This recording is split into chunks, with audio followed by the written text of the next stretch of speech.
Bonjour à tous et bienvenue à l'heure des pros ce matin. Hier soir, le 4e arbitre de la rencontre PSG-Başakşehir a utilisé le mot noir pour désigner l'entraîneur adjoint de l'équipe turque, Pierre Achille-Webo. Ce 4e arbitre est roumain et il a dit le mot negru, qui signifie noir dans sa langue d'origine. L'entraîneur adjoint de Başakşehir n'a pas accepté d'être nommé ainsi. Why do you say negro? Pourquoi dites-vous noir?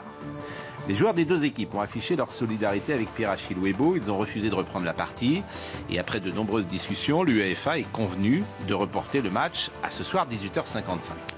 Incident qui révèle notre société. Je ne sais pas si le 4e arbitre hier soir a eu le sentiment d'avoir proféré une insulte raciste. En revanche, je sais que les joueurs l'ont vécu comme ça. Et c'est ce qui nous intéressera ce matin. Nous sommes avec Najwa El Haïté, que vous connaissez. Nous sommes avec Philippe Bilger. On attend Rost, qui n'était pas prévu, mais qui va pouvoir intervenir parce qu'il est très engagé dans cette lutte contre le racisme, et notamment dans le football.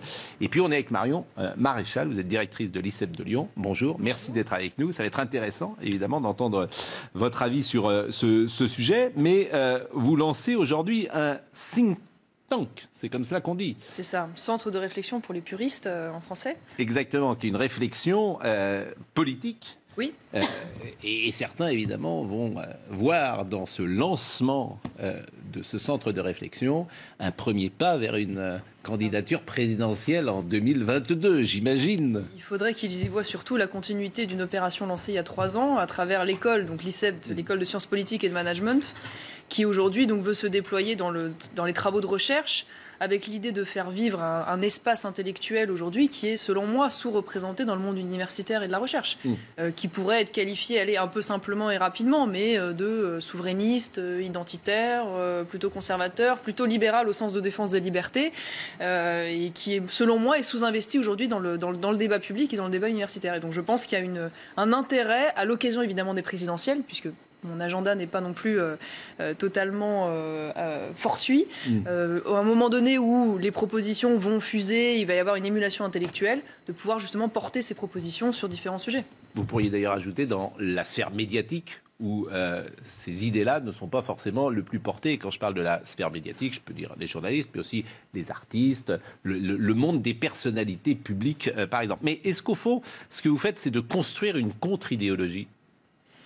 Une contre-idéologie, je ne sais pas si on peut utiliser ce terme-là, bien que moi je n'ai rien contre le mot idéologie, parce que le mot idéologie c'est une certaine conception du monde, donc il n'y a rien de négatif à y avoir une conception du monde, et c'est parfois d'ailleurs souvent ce qui manque à nos gouvernants, qui s'arc-boutent derrière le pragmatisme, mais le pragmatisme n'est que la traduction à l'origine d'une conception du monde, donc parfois ça manque, et ça manque notamment à droite, c'est vrai. Donc d'une certaine manière, en tout cas c'est une façon de mettre sur le débat, dans le débat, des sujets qui à mon avis aujourd'hui ne sont pas correctement traités. On en parlera peut-être qu'il y a la loi séparatisme qui à mon avis passe à côté de l'essentiel du sujet, et peut-être du niveau aussi de réponse. On peut parler de la question de la puissance, on peut parler de la question de l'intelligence économique, la question de la stratégie d'influence française au sein de l'Union européenne. Enfin, voilà, il y a beaucoup de sujets qui sont dans le débat public mais qui tapent parfois un peu à côté, à mon avis, de la bonne méthode ou du fond pertinent. Ça va être notre rôle d'essayer d'y répondre. Alors, on en parlera plus longuement tout à l'heure, mais l'actualité, elle nous a, comme toujours, imposé ses choix ce matin. Et je voudrais qu'on voit la séquence. D'abord, je salue Pierre Ménès, qui est avec nous, et je le remercie. Pierre, qui suit le football depuis si longtemps. C'est une première historique, hier soir, Pierre. Tous les joueurs ensemble. On reproche parfois aux joueurs de ne pas toujours défendre ensemble certaines valeurs. Là, ils sont tous sortis du terrain parce qu'ils ont vu dans les mots de ce 4e arbitre une attaque raciste. Alors je voudrais qu'on voit d'abord la séquence. C'est peut-être pas tout à fait simple à comprendre pour ceux qui n'ont pas suivi le match. Donc voyons cette séquence hier soir.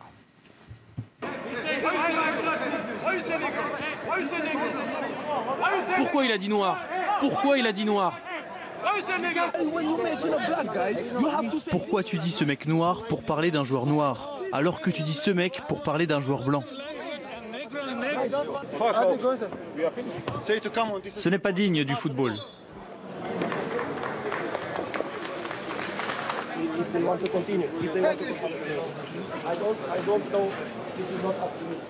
beaucoup de réactions en France, mais aussi dans le monde. Roxana Maraciné à nous. Des sportifs, des athlètes ont pris une décision historique face à une attitude qu'ils ont jugée inacceptable, une expression de racisme ordinaire. Nous attendons les résultats de l'enquête, mais je ne peux que saluer la symbolique forte de leurs gestes et leur solidarité. Erdogan, puisque l'équipe était turque hier, Erdogan, le président, je condamne fermement les propos racistes tenus à l'encontre de Pierre Weibo, membre du staff technique de Başakşehir, et je suis convaincu que l'UEFA prendra les mesures qui s'imposent. Mbappé, c'est no to racisme. Weibo, we are with you. Le club d'Istanbul, no racisme, no to racisme, respect, etc. Donc, peut-être peut-on écouter d'abord la réaction de Sidney Govou, qui a été international français, et puis après, je vous interrogerai, et puis je serai avec Pierre Ménès.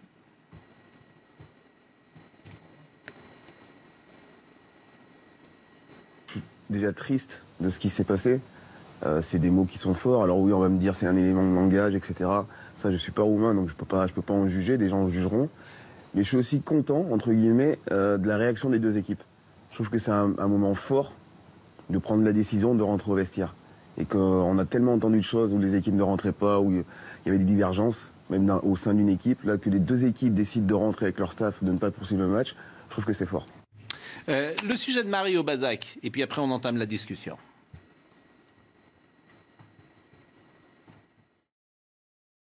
La partie a dégénéré à la 14e minute du match après une faute de Kimpembe, défenseur du PSG, sur un joueur turc.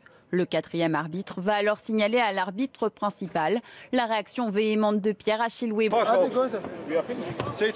Ce n'est pas digne du football. Weibo quitte le terrain, suivi peu de temps après par les joueurs des deux équipes. Sur Twitter, Kylian Mbappé dénonce le racisme et apporte son soutien à Pierre-Achille Weibo.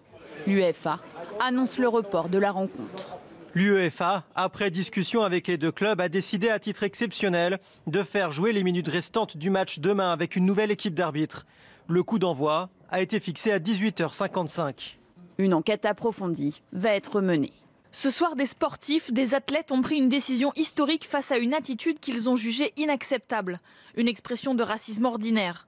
Nous attendons les résultats de l'enquête, mais je ne peux que saluer la symbolique forte de leurs gestes et leur solidarité.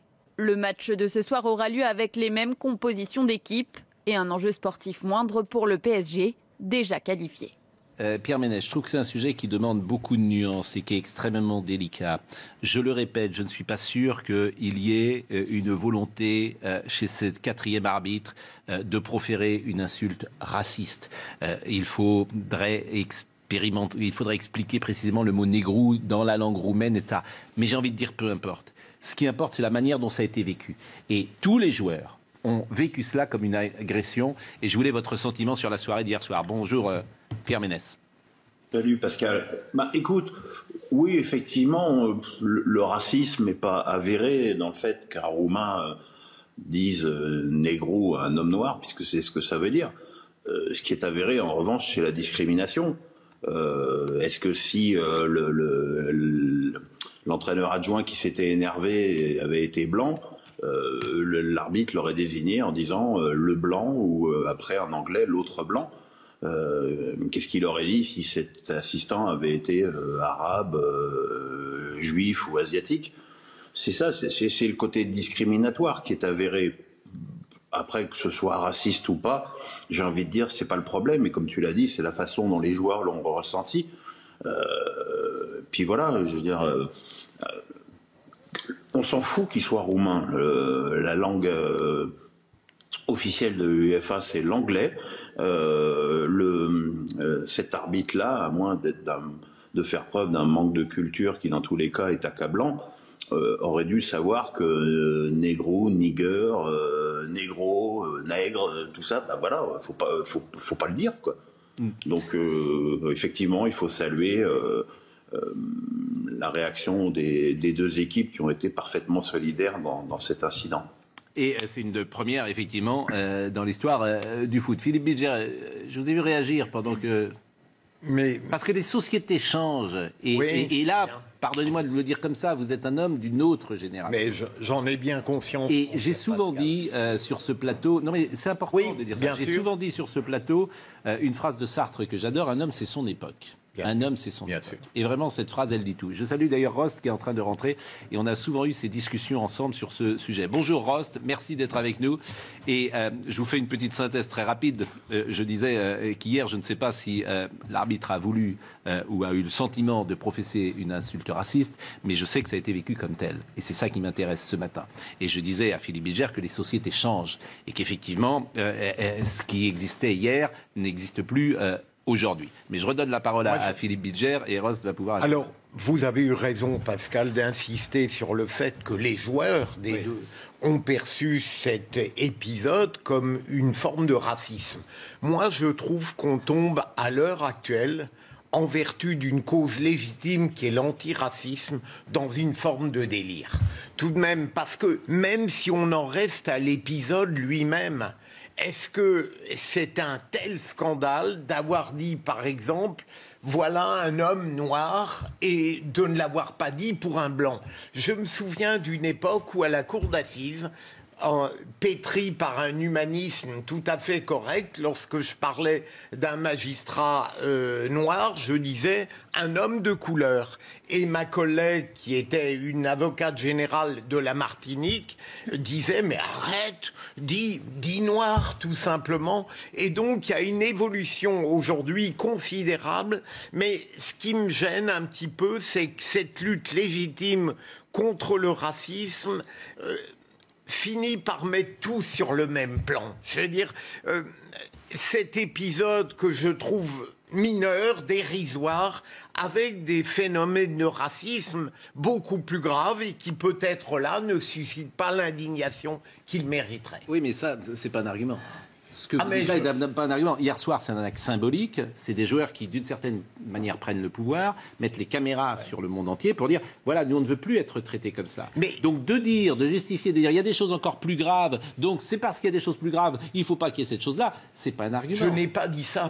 J'ai dit qu'il y a un certain humanisme qui, à la longue, poussé jusqu'à l'extrême, mélange tout. Bon, Philippe Bilger, alors je vais vous poser la question différemment. Je disais que vous êtes un homme d'une génération. Est-ce que vous pouvez admettre l'idée que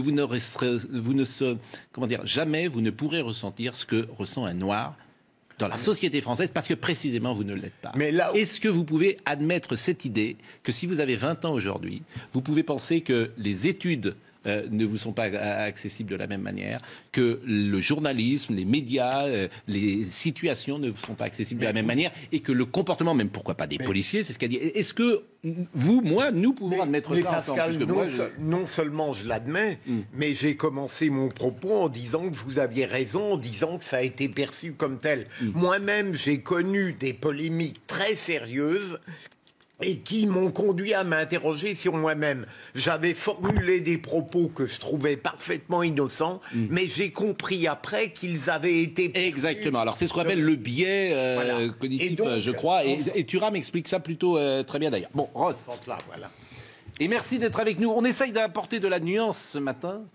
Ce n'est pas toujours le cas parfois dans nos émissions. Ça, mais on est sur un fil et ça m'intéresse vraiment d'avoir votre sentiment sur ce qui s'est passé hier. Oui, ça m'attriste d'entendre Philippe expliquer les choses de cette manière-là, parce que c'est quelqu'un pour qui j'ai beaucoup d'affection.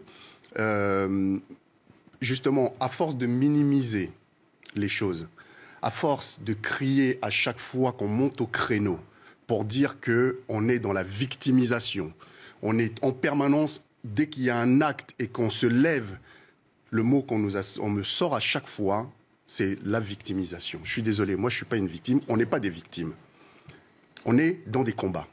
On est dans des combats pour que chacun soit respecté. Le jour où on arrêtera de pointer les uns et les autres, à dire telle personne elle est noire, elle est blanche, elle est de telle origine, elle est musulmane, elle est chrétienne, elle est juive, le jour où on arrêtera de considérer les gens comme tels, on avancera. Ce qui s'est passé hier, pour moi, c'est historique.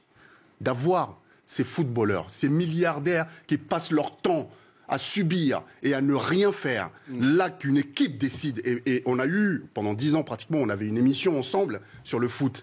Et à chaque fois, je le disais quand il y avait ce genre d'acte, je dis, voilà, quand il se passe ce genre de choses, oui, il faut que les joueurs quittent le terrain. Oui. Les organisations aussi n'ont jamais pris leurs responsabilités. J'espère que l'UEFA, cette fois-ci, prendra ses responsabilités et qu'à chaque fois que ce genre d'acte se produira, que les joueurs prendront leurs responsabilités. Mais j'entends bien, mais si j'avais très mauvais esprit, je dirais que les joueurs du PSG, je ne les entends pas sur les conditions au Qatar où ont été construits les stades. Vous voyez ce que je veux dire ? Et c'est ce qu'on pourra... Il y a toujours 2 poids, 2 mesures. C'est-à-dire que ces joueurs qui sont payés par le Qatar ne s'indignent pas des droits de l'homme au Qatar. Vous voyez ce que je veux dire ? Parce que si on veut aller dans ces sujets-là, il faut aller sur tous les sujets. Mais c'est un autre sujet. Bah oui, non, mais... ça. Oui, mais à la rigueur... Non, mais c'est un autre sujet. Ça peut s'entendre. Mais vous voyez ce que je veux dire ? C'est pas moi C'est parce que j'avais mauvais esprit que je disais ça. C'est pas moi qui vais... En tout cas, c'est pas moi qui vais vous dire que je soutiens la plupart de ces joueurs-là, qui pour moi sont des lâches la plupart du temps. Bon, voilà. Après, aujourd'hui... Mais par exemple, hier, sur le fond de l'affaire, comment vous interprétez ? C'est ça qui m'intéresse. L'arbitre roumain désigne une personne en disant « c'est le noir ». C'est celui-là. Comment vous interprétez ça et qu'est-ce que vous en pensez ? Écoutez, moi, déjà qu'on dise l'arbitre roumain, je m'en fous, ça m'intéresse pas. Il y a un arbitre... Il est roumain. Oui, mais bon, c'est pas, ça n'a aucune importance dans l'absolu. Ce qui compte... Alors l'arbitre. Oui, voilà, exactement. L'arbitre désigne une personne en disant c'est un noir. Exactement. C'est le noir d'ailleurs. La manière de dire les choses, elle fait toute la différence. Et puis comme dans les stades, en plus, il y a des précédents, enfin des permanents même, c'est même pas des précédents. Sur hier soir. Des permanents. Votre avis m'intéresse. Aujourd'hui, vous savez, on est à un tournant. Le monde entier. Et avant, on n'avait que les médias traditionnels pour avoir les informations. Donc, ils donnaient les informations qu'ils voulaient aux gens. Ce qui fait que les gens ne prenaient pas forcément conscience de l'ampleur des problèmes. Donc, aujourd'hui, avec les réseaux sociaux... Mais répondez sur ma question, qui est simple. Je réponds à votre question, monsieur. Justement, oui, mais... Monsieur, vous m'appelez monsieur maintenant. Non, nos rapports se sont distendus. Vous prenez, c'est important. Avant, vous m'appeliez Pascal, on s'engueulait, c'était convivial. Maintenant, vous m'appelez monsieur. Donc là, j'ai pris 20 ans, là. Hein, bon. Non, mais moi, je pense qu'il faut à un moment que les gens... qui disent ça suffit. Et ces joueurs ont compris aussi. Mais je suis d'accord, mais ils ont compris. Mais j'en suis à 100% ils ont d'accord. compris qu'aujourd'hui, on ne peut plus. On a eu l'affaire George Floyd, monsieur. Oui, mais restons sur hier soir. Oui, mais ça en fait partie. Mais non, c'est pas la même chose l'affaire George Floyd. C'est pas la même chose que. Je vous parle de la conscience que ça fait émerger chez beaucoup de gens. Même des gens qui ne s'intéressaient pas forcément à ces problématiques-là. Bon. On est en plein dans le débat en plus sur les contrôles aux faciès. Oui. Et on se retrouve en plus avec ce genre de choses. Donc, c'est symboliquement, l'acte est fort. Mais je suis d'accord avec vous. Alors, vous connaissez Marion Maréchal ? Je crois. Bon, vous connaissez de bonne ou de mauvaise réputation. Vous connaissez Ross ? Oui. Alors Ross, moi j'ai de l'affection pour lui parce que c'est un homme engagé. Donc on peut ne pas être d'accord toujours, mais c'est un homme engagé et notamment il a fait beaucoup pour le football et notamment au Parc des Princes à un moment où c'était vraiment très compliqué, le Parc des Princes. Ils se sont battus pour qu'il y ait moins de racisme dans les stades et ils ont gagné grâce à eux, grâce à leur action. Alors j'ai plusieurs réactions moi pour répondre un peu à tout le monde. La première chose c'est que moi je suis pas alors je n'y connais rien en foot. Je tiens à le dire quand même à titre liminaire, c'est très important. Non mais voilà. Beaucoup le disent, Pascal. je connais rien en foot. Vous n'aimez pas le sujet.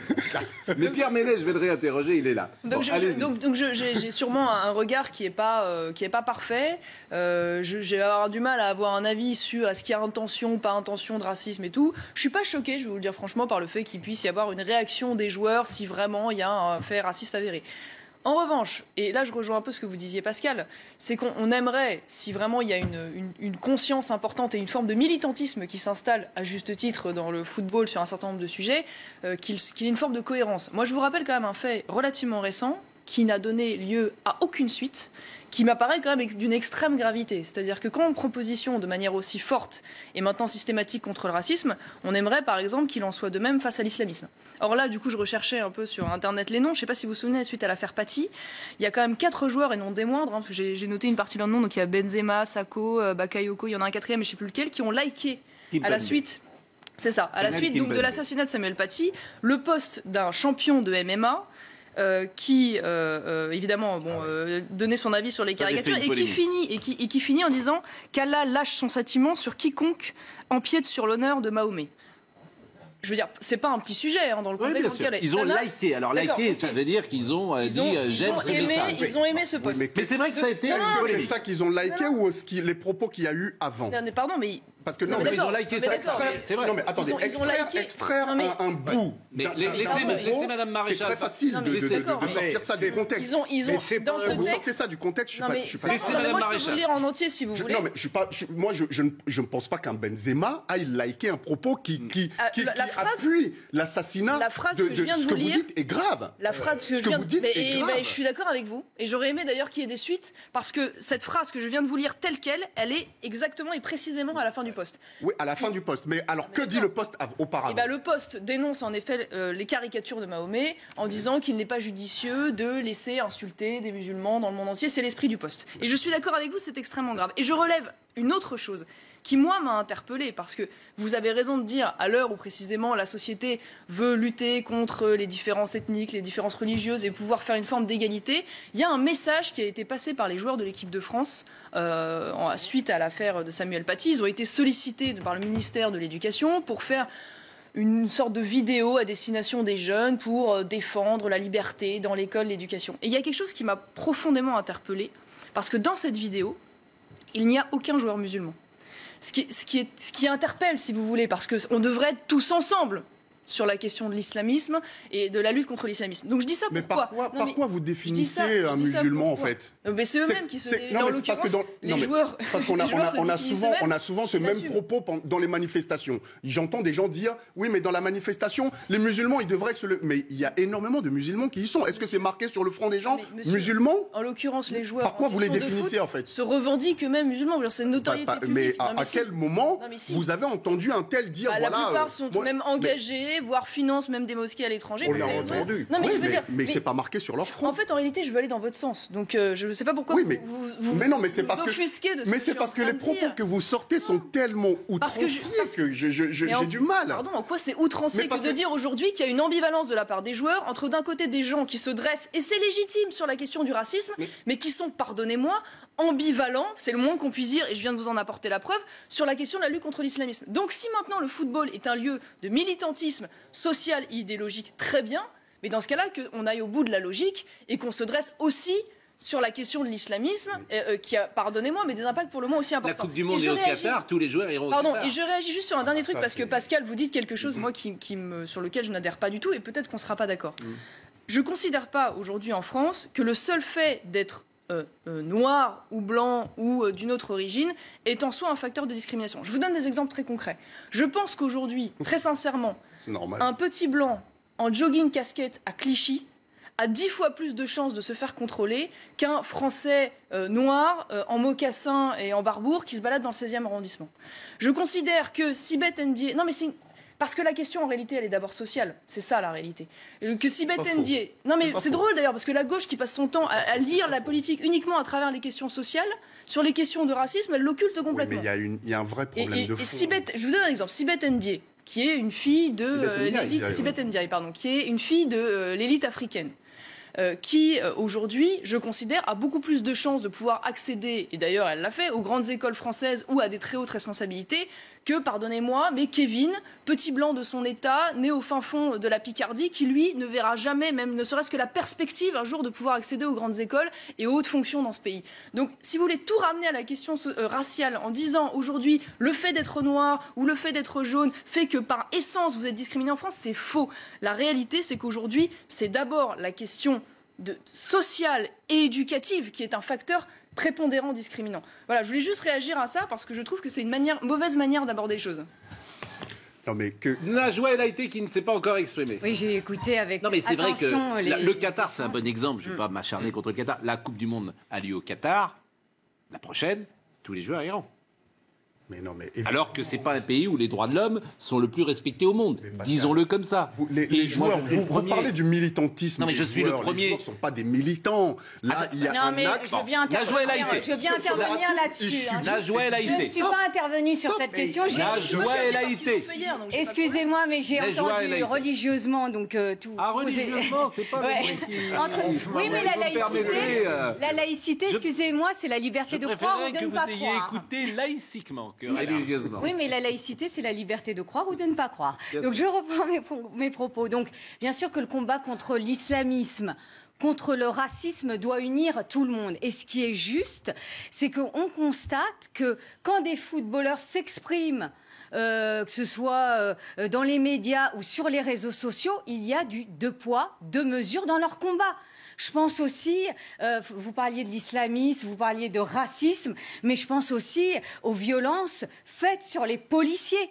Enfin, elles existent quand même. Il y a des bavures policières qu'on ne peut ignorer, ce qui est très juste.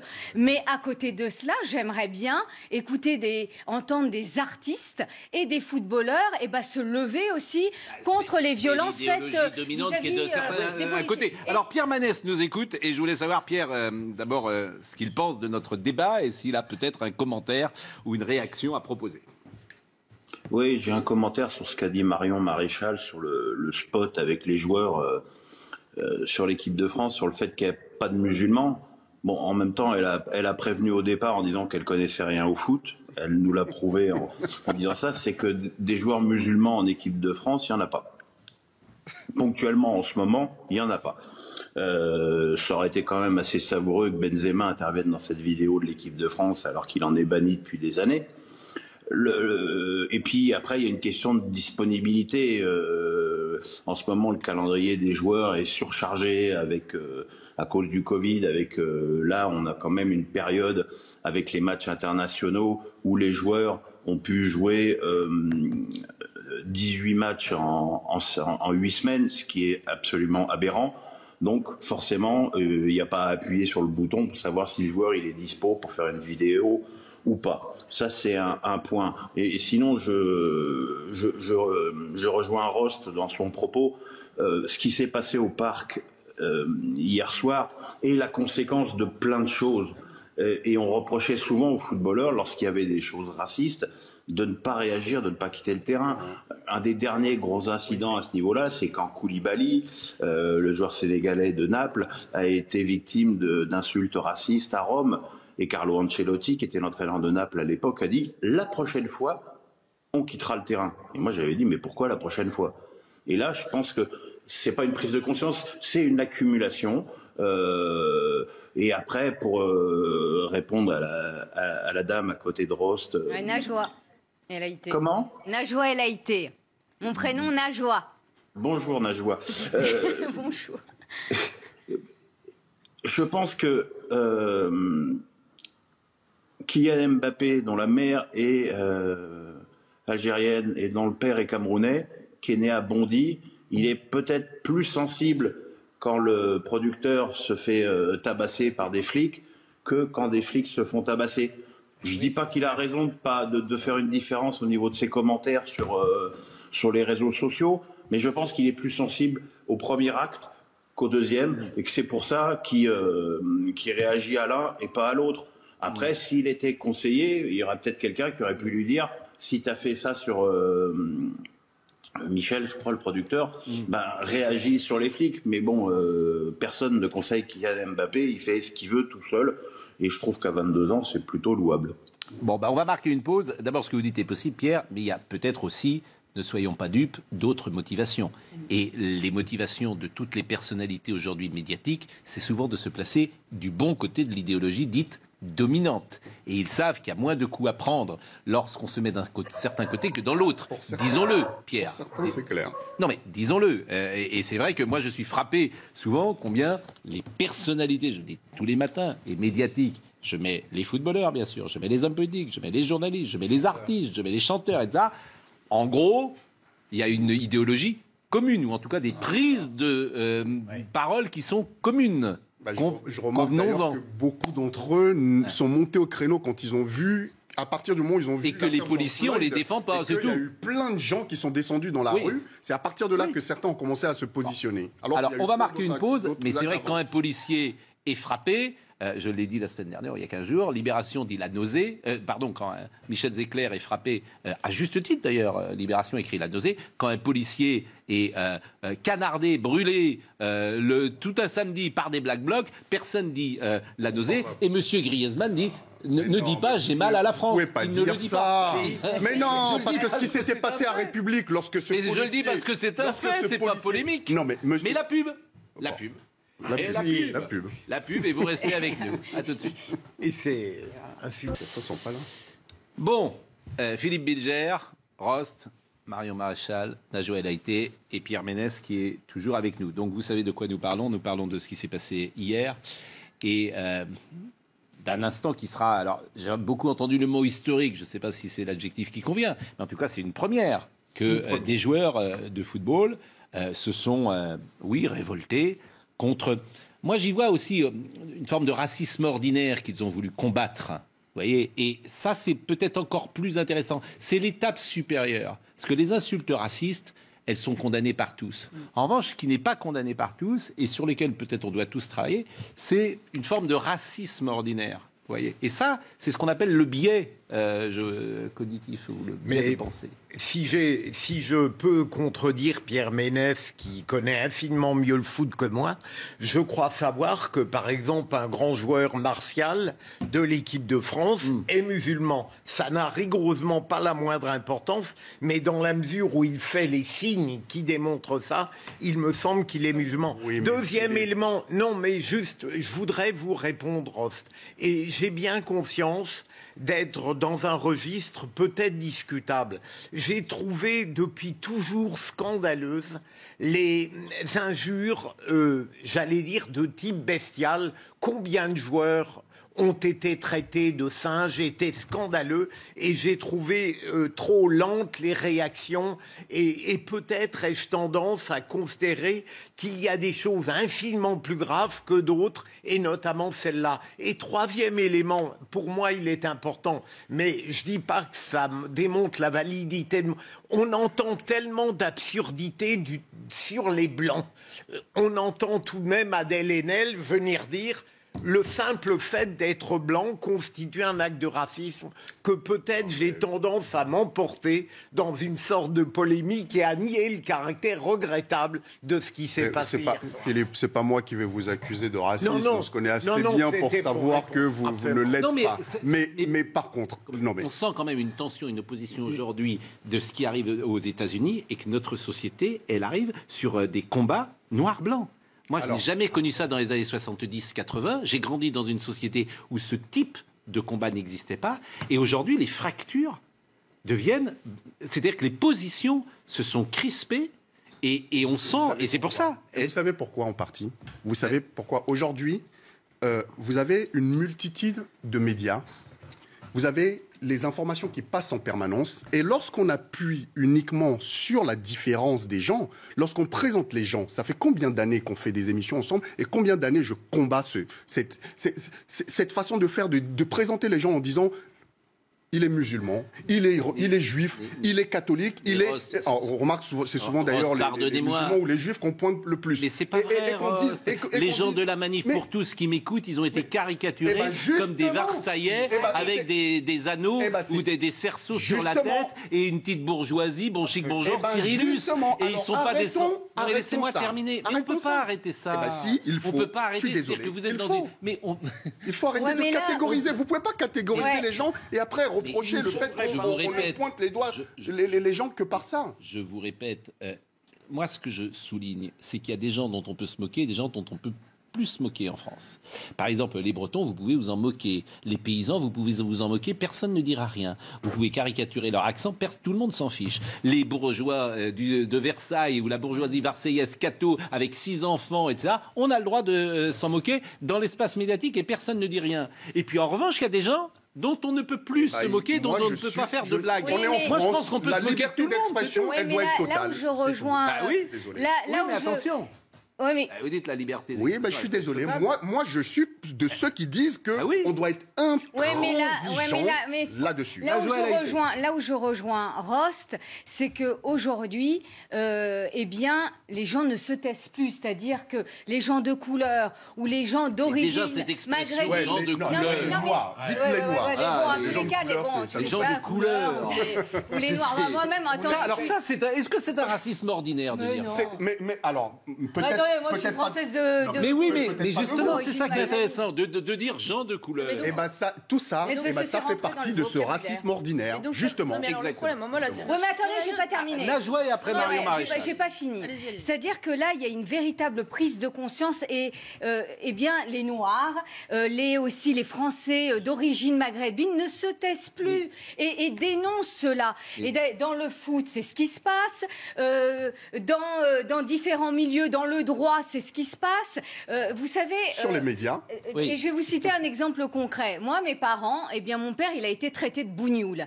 Eh bien, mon père, il baissait la tête, il disait rien. Ouais. Il disait rien. Nos parents ne disaient rien. Or, on est d'une génération aujourd'hui qui menons des combats pour l'égalité. Et c'est là où je rejoins Ross. Donc, on Marion ne se tait- Maréchal. Et après, je vous citerai un Et c'est exemple. pas parce faire un que discours indigéniste, attention. Hein. Dès qu'on voit un film des années 60, 70, 80, on est frappé combien beaucoup de dialogues sauteraient. Je vais vous citer simplement un exemple. Dans Le Professionnel, que j'ai revu comme ça par hasard, je y passe sans arrêt.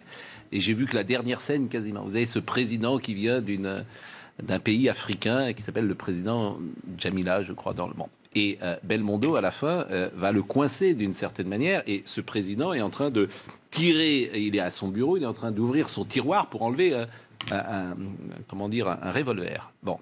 Et il essaye de surprendre donc Belmondo. Et Belmondo voit qu'il fait ça. Donc Belmondo arrive sur lui et lui dit, tu vois, même malin comme un singe, ça veut plus rien dire. Il dit ça à un noir, on est en 1980. Et c'est signé Michel Audiard. Et c'est dans un film de l'époque. Et personne à l'époque ne dit rien, même malin comme un singe. Bon, eh bien, tant mieux si la société elle a évolué pour ne plus arriver à ce type de dialogue dans des films. Marion Maréchal. Oui, alors je suis désolée, du coup je reviens un tout petit peu en arrière pour ceux qui ont vu la première partie, parce que j'ai été directement interpellée. Oui. Mais je tiens à dire que si, c'est une... Par Pierre Ménès, qui vous écoute. Il y a, en effet, on va pas revenir 3 heures là-dessus, mais il y a des joueurs musulmans à l'intérieur de l'équipe de France. Et d'ailleurs, pour réagir, parce qu'on a un peu échangé au moment de la pause, mais je trouve ça... Leur présence était intéressante. Pourquoi ? Parce que vous l'avez dit vous-même, ils ont une influence sur les jeunes. Et vous l'avez précisé tout à l'heure, vous avez dit, oui, mais c'est normal d'une certaine manière que certains joueurs prennent davantage position sur les questions du racisme que sur les violences policières, parce qu'ils se sentent davantage concernés, parce que voilà, ça les touche plus par leur histoire. Ok, ça s'entend, sauf que ça s'entendrait dans l'autre sens. Dans ce cas-là, on pourrait attendre que ces joueurs-là, justement, s'investissent, parce qu'ils ont une influence spécifique auprès de la jeunesse qui pourrait être d'origine étrangère ou musulmane, et donc ils ont aussi un rôle à jouer. C'est pour ça que j'étais interpellée dans cette vidéo et que j'étais chagrinée par ça. C'était pas l'idée de jeter l'opprobre sur les uns ou les autres. Je trouvais que c'était dommage. Pour vous répondre sur la question, c'est marrant que sur la question des gens de couleur, parce qu'en fait, moi, je vais vous dire, je ne sais plus ce que je dois dire. C'est-à-dire que si je dis... Non, mais le problème, c'est que vous dites ça, vous... Mais objectivement, on dit black parce qu'on dit si on dit noir. Justement, aujourd'hui, c'est la boboisation du truc en disant je veux pas te dire le noir. Moi, je suis d'accord. J'ai envie de dire, pour moi, il n'y a pas d'insulte à dire vous êtes blanc. Mais oui, sauf que vous dites ça. À la rigueur, en quoi c'est un C'est l'arbitre l'a dit. Alors, ça a été. C'est comme en justice, vous avez. Laissez terminer Marion. L'intention. Oui. En justice, vous avez ça, l'intention. Oui. C'est l'intention, la manière dont c'est dit. C'est ça qui change tout. En tout cas, ce qui est sûr, c'est que c'est quand même un... Vous savez comment ça a été dit hier soir ? Vous avez vu les images comme tout le monde. Hein. Cet incident... Non, on a les images après, mais on n'a pas le moment... Vu comme tout le monde. Dit négro. On l'a pas, ce moment-là. Vous vous dites, comme tout le monde, on n'a pas le moment. Si ceux qui ont réagi sur l'instant, si la personne a réagi de cette manière-là, c'est que il y a eu l'acte qui a fait qu'il a réagi de cette manière. Je pense pas qu'il soit levé d'un coup à dire ouais putain pourquoi tu me traites comme ça. Marion Maréchal. En tout cas, tout ça pour dire que c'est marrant parce que vous dites gens de couleur, c'est un racisme ordinaire. Alors que je pense que les gens qui disent gens de couleur, c'est justement parce qu'ils essayent de pas dire non parce qu'ils ont peur. Non mais parce qu'ils ont peur justement de choquer. Parce que la réalité c'est qu'on ne sait plus la manière dont on peut le dire tellement la susceptibilité est à fleur de peau. Ensuite, je réponds à ce que vous avez dit tout à l'heure sur le discours assez habituel de dire oui finalement cette cristallisation des tensions qu'on voit aujourd'hui sur le plan social, sur le plan ethnique, sur le plan religieux qui arrive en France. On voit bien le discours, c'est de ceux qui, d'une certaine manière, soufflent sur les braises. Voilà. C'est un peu comme d'ailleurs sur la question de l'insécurité et du terrorisme. C'est quand même extraordinaire à chaque fois d'expliquer que ceux qui essayent de dénoncer une situation, d'alerter sur les risques qu'elles peuvent engendrer, à savoir des conflits de plus en plus forts, soient ceux qui sont considérés comme à l'origine des problèmes. Ça veut dire que c'est pas des gens comme moi, par exemple, pour faire simple, qui dénonce l'islamisme, qui va armer l'islamisme. C'est pas de mon fait, c'est aujourd'hui dans les écoles de la République, des gamins musulmans refusent de faire la minute de silence. Voilà, c'est pas de mon fait si aujourd'hui il y a une part significative de la délinquance qui est issue d'une délinquance étrangère. Je parle de nationalité, là, je ne parle pas d'origine, parce que les statistiques de nombre d'étrangers en France dans les prisons en attestent. Donc tous ces problèmes mis bout à bout, qui sont des problèmes en lien avec l'immigration, qui ne se confondent pas avec une stigmatisation des personnes immigrées, sont des problèmes qui sont relevés dans le débat public. Et parce qu'on les relève, on est systématiquement considéré comme à l'origine de ces problèmes. Ça me paraît être un raccourci un peu surprenant. J'ai l'impression que vous avez vous pensez être les seuls à dénoncer ça. Non, il y a d'autres personnes qui vivent sur le terrain. Nous-mêmes, on dénonce ça. On dénonce ce qui se passe dans certains quartiers. Sur la question, par exemple, du terrorisme, venez voir, venez avec nous. Vous allez voir les combats qu'on mène. Vous êtes formidable, moi je le dis, je suis raciste. Les combats qu'on mène sur le terrain. Nous, on a fait un film avec lequel j'ai fait une tournée pendant pratiquement 3-4 ans pour faire justement de la prévention auprès des jeunes, pour les alerter sur les dangers du terrorisme. Donc on le combat sur la violence, sur la délinquance dans les quartiers, on le combat sur la question justement, mais sauf que, à contrario, nous, c'est que les causes qui conduisent parfois certains à, nous on les connaît par cœur, et ces causes-là, on veut combattre la conséquence, mais on veut aussi combattre les causes. Or, beaucoup d'entre vous, vous prenez toujours la conséquence et vous attaquez jamais à la cause. C'est ça qui est dommage. Oui, et donc, quand on parle de la question de la stigmatisation, évidemment, entre vous, c'est non, parce qu'elle disait que beaucoup d'entre vous. Non, mais parce qu'elle dit qu'elle fait partie de ceux qui dénoncent ça. Vous dites qu'on dit la même chose, mais sauf que vous, quand vous le dites, vous êtes formidable et moi je suis raciste. C'est ça que je veux dire. C'est-à-dire que c'est ça qui est extraordinaire. Non, parce que vous ne pointez que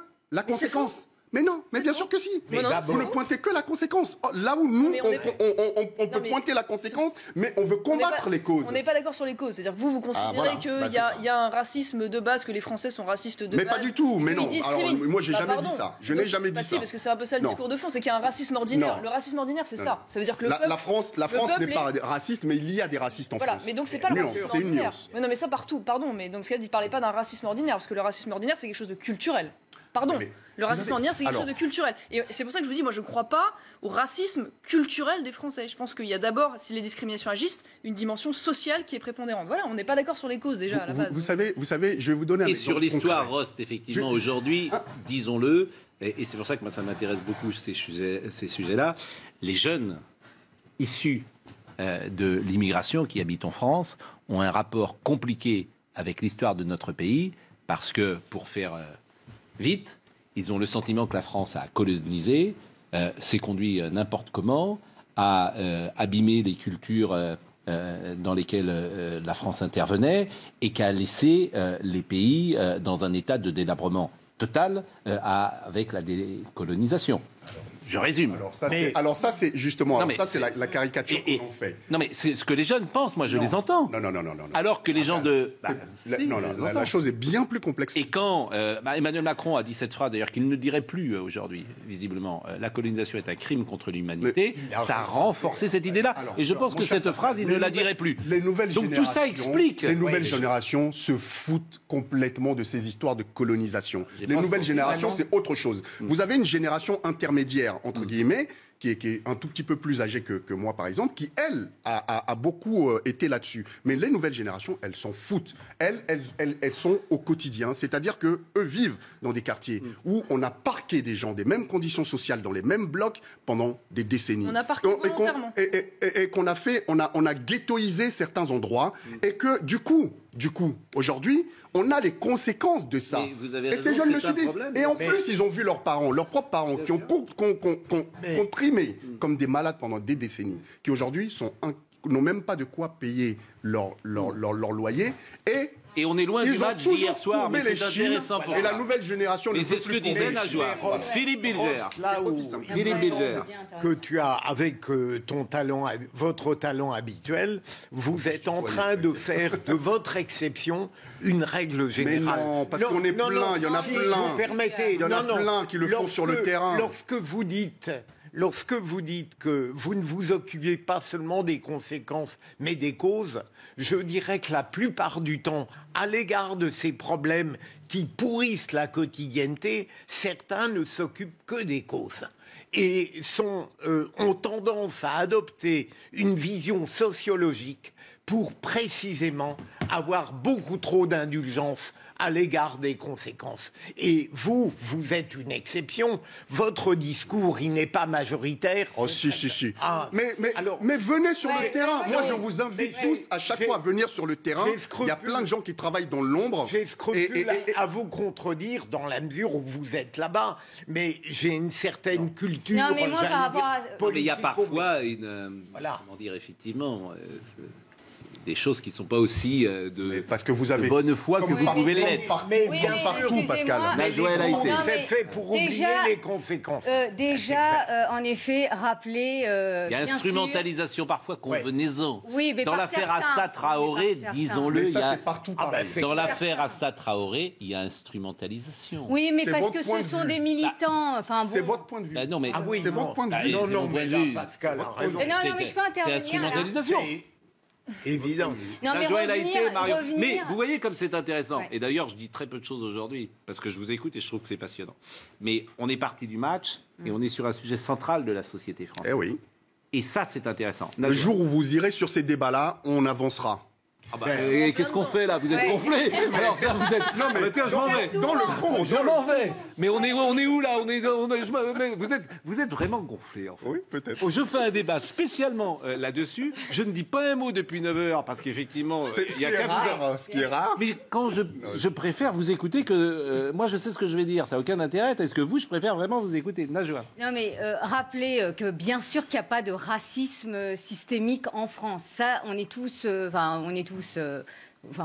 partagés. On n'est pas tous. Voilà, pas tous, mais en tous les cas, la majeure partie d'entre nous le pense. Donc pas de racisme systémique, mais néanmoins un racisme qui existe. Je suis désolée, Ross le rappelait très justement. Et anti-blanc nos aussi. combats.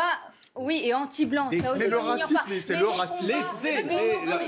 Nos combats, ils sont pour l'égalité des chances, l'égalité des droits dans tous les quartiers. Et quand Ross dit, mais on est nombreux à lutter contre l'islamisme, mais c'est une réalité. Simplement, il y en a qui viennent pas avec leurs affiches en disant, pas en mon nom. Moi, par exemple, on m'a dit, je tairai qui m'a demandé de le faire avec d'autres. On m'a dit, Najwa, suite aux attentats racistes, pourquoi vous venez pas avec vos affiches Not in my name? J'ai dit, mais il n'en est pas question. C'est-à-dire que moi, j'ai pas envie. Moi, je me définis comme citoyenne française avant tout. Je me définis pas par ma religion. Et on est nombreux à le penser. Après qu'il y ait une minorité de militants indigénistes que là aussi nous combattons, ils sont dans l'idéologie et on lutte aussi contre cela. Après, je reviens aux discriminations et vous le disiez très justement, Pascal. Si on mettait en avant, puisque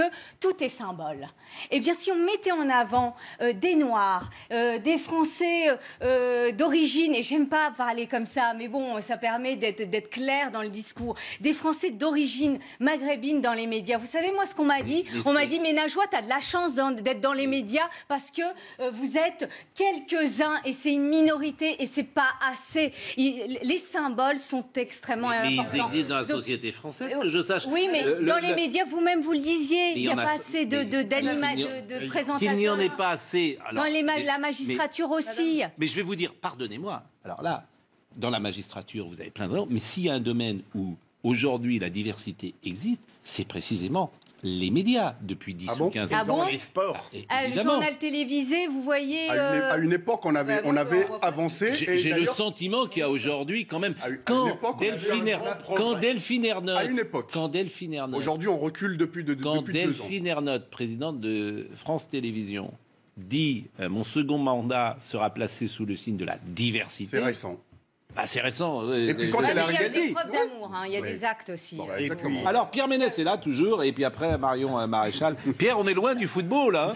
Mais quand on dit que le foot est finalement le miroir de la société, c'est un exemple hier, et peut-être que cet moment symbolique fera avancer les choses. Et de ce point de vue-là, c'est intéressant, et c'est ce qu'il faut saluer, Pierre Ménès. Oui, moi je suis un spécialiste de foot, je suis là pour parler de foot, je suis pas là pour faire une guéguerre avec Marion Maréchal ou avec Rost, parce que je trouve qu'il y a des choses justes dites de part et d'autre. Mais pour en revenir au match hier, effectivement, normalement, je dis bien normalement, et en tout cas j'espère que plus rien ne sera jamais comme avant au niveau du foot. Et je n'occulte pas les valeurs des joueurs, le pouvoir médiatique des joueurs, et peut-être que le fait que dans le football il y ait une lutte forte contre le racisme va faire peut-être boule de neige, ce que j'allais dire tâche. Donc, c'est terrible votre émission parce qu'il faut faire attention à tout ce qu'on dit. Hein. Mais on a le même problème. Mais dire peut être retenu contre vous. Mais je suis d'accord, mais boule de neige, ça passe parce que c'est un peu de blanc dans boule de neige, ça passe. Oui. Donc voilà. Enfin, j'espère que le foot va devenir. Le foot a longtemps été victime du racisme. Avait un peu, comme j'ai tendance à dire, le short sur les chevilles par rapport aux actes de racisme. Hier, il y a eu une révolte, et j'espère que dans le football, quand on aura le bonheur qu'il y ait de nouveau des supporters dans les stades, ça veut dire qu'il y aura aussi des cons qui reviendront, et que ceux-là ont envie d'insulter un joueur de couleur sur le terrain. Et ben, j'espère qu'il y aura des réactions aussi fortes, et que cette réaction du footballeur professionnel permettra de rejaillir sur une partie de la société. Et surtout que les footballeurs, beaucoup de footballeurs sont issus de la banlieue et que eux, ils ont une valeur éducative et une position de leader à mener dans ce combat. Bon, je vous remercie. On va marquer une page de pub. Pierre Ménès, je vous remercie. Le Canal Football Club, c'est désormais le samedi. Vous n'avez pas une idée pour entraîner Nantes, Pierre Ménès? Vous n'avez pas un entraîneur? On peut pas changer de président plutôt? Ah non, arrête, dis pas. Attends, non, dis pas ça parce que franchement, c'est un président qui a investi beaucoup. Et qui a fait... s'il n'était pas là, le club serait peut-être mort aujourd'hui. Donc, il faut pas être à charge et à décharge. Il y a peut-être des erreurs qui ont été faites, mais saluons son engagement. Cher Pierre Ménès, je sais que vous disiez ça au second degré parce que vous l'aimez beaucoup. Merci, cher Pierre Ménès. Merci à vous. On va marquer une page de but. Alors, je suis un peu ennuyé parce que théoriquement, on devait parler du Covid, on devait parler du cinéma, on devait parler du vaccin, on devait parler du séparatisme. Que me dit Marine Lançon? On devait parler... et des restaurateurs. On a un restaurateur qui est avec nous. Mais c'est tellement intéressant, votre discussion, que je suis ennuyé. Donc, je vais réfléchir, ce qui est assez rare chez moi. Oui, mais, je confirme. Vous en mettez juste 2 minutes. C'est quelque chose qui n'est pas fréquent, mais on va marquer une page de pub et je vais réfléchir. Que dites-vous, Marion Maréchal? Non, mais moi, je voulais juste répondre rapidement parce que j'ai entendu un propos qui m'apparaît contribuer à une forme de rejet de la France. C'est-à-dire que quand on dit l'État a parqué des gens, l'État a fait des ghettos, c'est faux. Il n'y a pas eu d'intention jamais des gouvernements français de parquer des gens d'origine étrangère dans tel ou tel. Il y a eu. Non mais si vous dites l'État a parqué. Laissez terminer parce qu'après. C'était pas votre intention, mais ce que vous avez. Alors vous allez le dire après la publicité. Oui, vous allez le dire après la publicité. Parce que ça va me permettre de réfléchir. C'est un moment toujours intéressant. À tout de suite. Voilà. C'est Marion Maréchal. Prost. Nous avons réfléchi et nous allons continuer. Que disiez-vous? Non, il disait une chose. Non, mais c'est déjà entendu à votre sujet. Ouais. Mais non, mais alors je vais vous dire ce qu'il disait. C'est faux. Je vais vous dire ce qu'il disait. Parce que ici, nous sommes dans la transparence et après, vous pourrez répondre. Je disais, mais vraiment, une situation qui est vraie. Au fond, ça me fait de la peine, ces situations. Pourquoi? Parce que j'ai grandi dans une France qui était apaisée et où ces sujets-là n'existaient pas et où chacun, me semble-t-il, pouvait s'entendre, pouvait avoir... Bon. Et qu'aujourd'hui, ce n'est plus le cas et qu'il y a des tensions. Et vous avez dit, en me pointant, vous y contribuez. Ah oui, mon cher Pascal. Ce que je récuse, c'est l'argument que disait Marion Maréchal tout à l'heure. C'est-à-dire que celui qui pointe les soucis, c'est lui le coupable. C'est exactement le même raisonnement de Marion Maréchal. Il faut un équilibre des opinions. Mais qu'est-ce que vous faites sur ce plateau? Oui, c'est pas un équilibre. Et Najouel a été. Mais vous êtes tous les jours. Mais à chaque fois que j'ai cette discussion sur mon plateau, à chaque fois que j'ai une discussion sur mon plateau, les gens disent ah oui aujourd'hui effectivement. Mais c'est tous les jours. En revanche, Marion Maréchal vous répond parce que vous avez dit tout à l'heure on a parqué. Et vous aviez commencé votre raisonnement. Et puis après, je salue notre restaurateur de Marseille qui nous attend depuis une demi-heure parce qu'effectivement, on devait faire une émission différente. Lequel restaurateur, vous voulez que je dise son nom? Monsieur Marty. Ça, vous êtes bien avancé. Ah ben oui, non, mais j'ai déjà entendu. Écoutez, alors je le salue, Monsieur Marty. Il est avec nous. Et comme notre émission est un peu chamboulée, mais vous voyez, c'est le charme de cette émission, puisque rien de ce qu'on avait prévu nous le faisons ce matin. D'ailleurs, je vous souhaite d'avoir fait cette provocation pour éviter de parler du Covid sur la dernière minute. Tant mieux. Je trouve qu'en plus, il y a une atmosphère agréable sur ce plateau. C'est qu'on peut parler des choses, vous voyez, sans se crier dessus. Et c'est ce que je lui disais à la pause, c'est dommage qu'elle soit au Front National. Mais elle n'est pas au Front National. On aimerait bien la récupérer de l'autre côté de la barrière. Ça serait une bonne chose. Mais pourquoi même avec votre présence, ça reste calme. J'ai connu certains plateaux où vous étiez... D'abord, elle n'est plus au Front National, comme vous le savez, et le Front National n'existe plus. C'est la deuxième chose que je voulais vous dire. Et si vous suivez bien, si vous suivez bien, comment dire, Marion Maréchal, elle est précisément sur un autre chemin. J'espère bien. Peut-être qu'elle reviendra du bon côté, le côté positif. Mais faites attention parce que le chemin peut être plus encore à droite ou plus engagé. Faites attention, vous savez. Bon. Marion Maréchal, répondez sur le terme parquet parce que c'était intéressant. Non, alors écoutez, non, juste parce que, alors vous m'avez dit juste après, c'est pas ce que je voulais dire. Mais j'entends, mais du coup, comme c'est quelque chose qu'on entend, je rebondis là-dessus, sur le fait que l'État aurait volontairement parqué ou ghettoisé des populations. Dans l'absolu, c'est faux. C'est un effet mécanique qui s'est produit, puisque en fait, on avait construit des cités HLM à l'origine qui étaient des cités ouvrières. Et quand les premières vagues d'immigration sont arrivées, ce sont de nouvelles classes populaires qui se sont installées, qui sont devenues évidemment éligibles à l'obtention de ces HLM et qui du coup ont été installées mécaniquement là-dedans. L'effet évidemment du regroupement familial accélérant le processus, puisque les gens sont venus rejoindre leur famille, et puis il y a toujours un effet humain qu'on ne peut pas reprocher, qui fait que naturellement on va toujours s'installer évidemment dans des quartiers où les gens nous sont plus proches ou plus familiers. Voilà. Donc ce que je veux dire, c'est important de le préciser, parce qu'on a le sentiment que l'État a une volonté de politique discriminante volontairement, ce qui n'est pas le cas. Mais sauf que depuis les années 80, ce constat, on l'a fait. On a vu que cette politique n'était pas la bonne. Donc il aurait fallu orienter depuis cette politique-là. A contrario, on continue à faire exactement la même chose, même encore aujourd'hui. C'est vrai. C'est ça le problème. Mais le problème, si vous voulez, c'est qu'il y a un double problème. C'est que je ne pense pas qu'il n'y ait pas d'intention d'y répondre. Le souci, c'est que je pense qu'il y a l'impossibilité d'y répondre par le nombre. C'est-à-dire qu'aujourd'hui, nous arrivons à... Parce qu'il faut quand même le rappeler. C'est une volonté politique. Vous parlez des Français qui sont déjà sur place d'origine étrangère, très bien, mais vous oubliez de dire que chaque année, il y a 200 000 entrées légales minimum par an. Je ne vous parle même pas aujourd'hui de l'immigration illégale. Et donc le problème, si vous voulez, c'est que quand vous avez déjà à régler ces problématiques sociales, économiques, d'habitat, d'assimilation avec une population qui est déjà présente, et qu'en plus chaque année, vous avez un stock de centaines de milliers de personnes qui arrivent sur le territoire et qui donc viennent rajouter encore la difficulté. En fait, on fait venir pour l'économie française. On fait venir pour l'économie française pour la plupart d'entre eux. Non. Alors là, ce que vous dites est familiale. Ce que vous dites est objectivement faux, c'est-à-dire que, et ça, on a reçu l'autre jour Patrick Stefanini qui est remarquable là-dessus, c'est que cette immigration, elle est caractérisée par deux choses. Aucune raison économique, aucune raison. Ils viennent parce qu'ils par plaisir. Non, parce il n'y a pas de raison économique. Le président lui-même l'avait dit, qu'on avait besoin justement de... Ok, alors faisons quand même une parenthèse. Faisons une parenthèse, parce que je voudrais qu'on parle quand même du Covid. Les chiffres du jour, vous les connaissez, si ça serait intéressant. Puis je voudrais qu'on parle quand même de votre think tank. Comment on dit think tank, c'est ça? Centre de réflexion. Moi, je préfère centre de réflexion. Ce think tank, vous avez le même accent que moi aussi. Vous épargnez ça. Si vous pouviez éviter de me dire qu'on a des points communs ensemble, ça serait bien, parce que je souhaiterais... L'accent anglais, je pense que c'est partagé par beaucoup de Français. Je souhaiterais Marion Maréchal. Voilà. Anglais.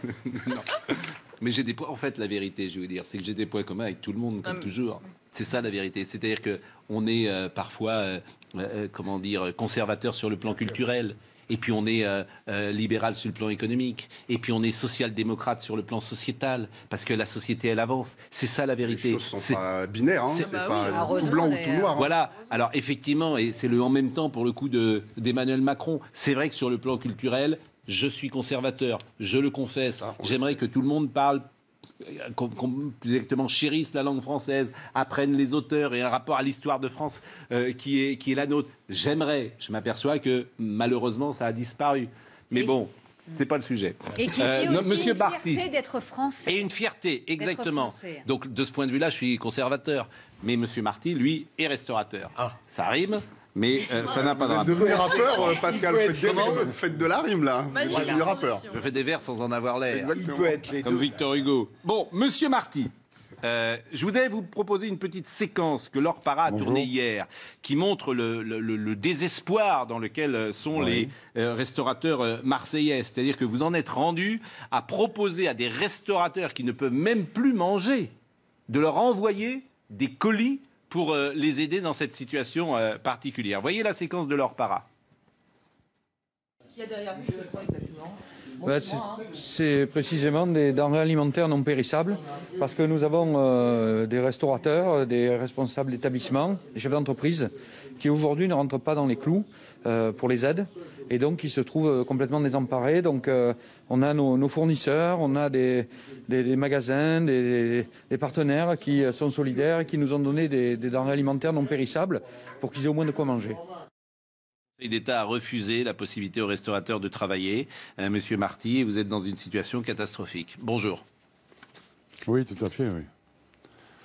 Mais bonjour, oui, effectivement, on est dans une situation catastrophique. On ne voit pas le bout du tunnel parce que chaque fois qu'on pense être arrivé au bout du tunnel et de pouvoir réouvrir, on nous explique que ça sera plus tard, ça sera plus tard. Ça fera 5 mois de fermeture sur une année.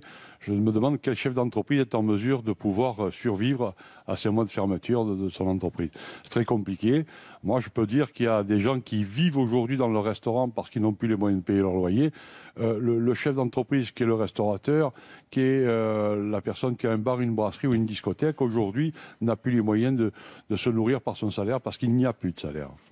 Et alors comment vous pouvez faire? Est-ce que d'abord vous pouvez attendre le 20 janvier? Je sais qu'il y a une grande manifestation qui va être organisée à Paris le 14 décembre, lundi prochain. Est-ce que vous y serez? Oui, absolument. Moi, j'invite tous les gens de la profession, qu'ils soient restaurateurs, discothécaires, brasseries et autres, à être présents le 14 parce qu'il va falloir que nous crions très fort notre désespoir et nous souhaitons qu'on ait un regard nous concernant qui soit beaucoup plus avantageux pour nous que ce qui nous est proposé. Et en plus de ça, on nous dit le 20 janvier, peut-être pour les restaurants, rien pour les bars, rien pour les discothèques. Donc à un moment donné, il est clair que des fêtes sauvages, des invitations sauvages vont avoir lieu sans les restaurateurs, sans les discothécaires et sans les gens qui ont des brasseries et des bars. Quels sont vos interlocuteurs, Monsieur Marty? Écoutez, nos interlocuteurs, on en a peu. Hein. C'est souvent le ministère de l'économie et des finances, mais en face de ce ministre, il y a un ministre de la Santé qui est récalcitrant, qui n'a pas du tout l'intention d'entendre nos cris de désespoir. En plus, nous leur disons, pourquoi pourrions-nous manger dans une cantine d'entreprise scolaire ou autre, et on ne pourrait pas manger dans un restaurant, en appliquant les mêmes règles? Et c'est incompréhensible. Je rappelle que la cantine de l'Assemblée nationale est ouverte, que la cantine du Sénat est ouverte.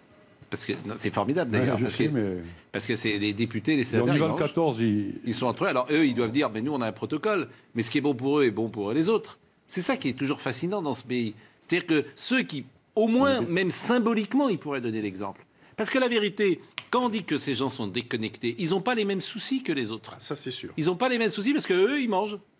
Qu'ils aillent au McDo.